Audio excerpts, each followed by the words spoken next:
Pace bowling করছে মেহেদী হাসান মিরাজ। না, যদিও মিরাজ ছিল না, তবে ঠিক পরেই বল হাতে মেহেদী হাসান মিরাজ, আর ওটা মিরাজের জার্সি গায়ে তানজিম হাসান সাকিব। নিউজিল্যান্ডের বিপক্ষে সিরিজের আগে টাইগারদের দুই দলে বিভক্ত করে খেলতে হয়েছে প্রস্তুতি ম্যাচ।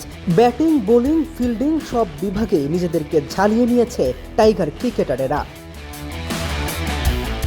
শতক হাঁকিয়েছে সাইফ হাসান, আর প্রথম ইনিংস থেকে দল সংগ্রহ পেয়েছে 293 রান।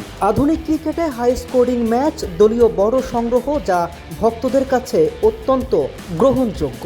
তবে মিরপুরের দুর্নাম আছে লো স্কোরিং ম্যাচের জন্য। সাইফের সেঞ্চুরি সহ দলীয় 293 রান সংগ্রহ কি বড় স্কোরিংয়ের বার্তা দেয়? স্পোর্টিং উইকেটে কি হতে যাচ্ছে নিউজিল্যান্ডের বিপক্ষে? আফিফ সাইফদের ব্যাটিং এটাই প্রমাণ করে যে নিউজিল্যান্ড সিরিজ হতে যাচ্ছে স্পোর্টিং উইকেটে। সাইফের ব্যাটে সেঞ্চুরি, 293 রানের সংগ্রহ পেয়েছে তার দল। না, বাংলাদেশের বিপক্ষে আগে ভাগেই নিউজিল্যান্ডের কোনো ম্যাচ হয়ে যায়নি, বরং বাংলাদেশের ক্রিকেটাররা নিজেদেরকে সর্বোচ্চ লেভেলের প্রস্তুত করতে নিজেদের মধ্যে বিভক্ত হয়ে দুই দলে বিভক্ত হয়ে একটা প্রস্তুতি ম্যাচ খেলেছে, যার প্রথম ইনিংসের ব্যাটিং ইতিমধ্যে শেষ হয়েছে, যেখানে শতক হাঁকিয়েছে সাইফ হাসান। বিপিএলের পারফরমেন্স নিয়ে যাকে এক প্রকার সমালোচনার মুখে পড়তে হয়েছিল, এবারে তিনি প্রস্তুতি ম্যাচে একটা শতক হাঁকিয়ে হয়তো আগাম বার্তা দিয়ে রাখলেন সমালোচকদেরকে তিনি চুপ করিয়ে দিবেন।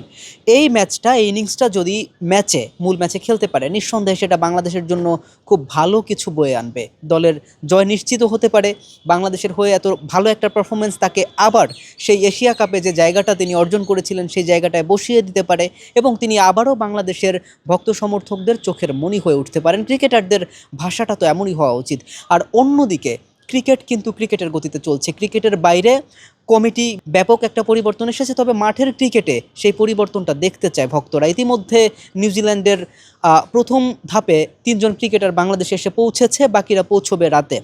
আর তাদের সঠিক বরণও করেছে বাংলাদেশ, তবে মাঠের ক্রিকেটে তাদের বরণ করতে প্রস্তুত হচ্ছে বাংলাদেশি ক্রিকেটারেরা। মিরপুর জাতীয় ক্রিকেট স্টেডিয়াম থেকে KM রাফিন, নিউজ 24।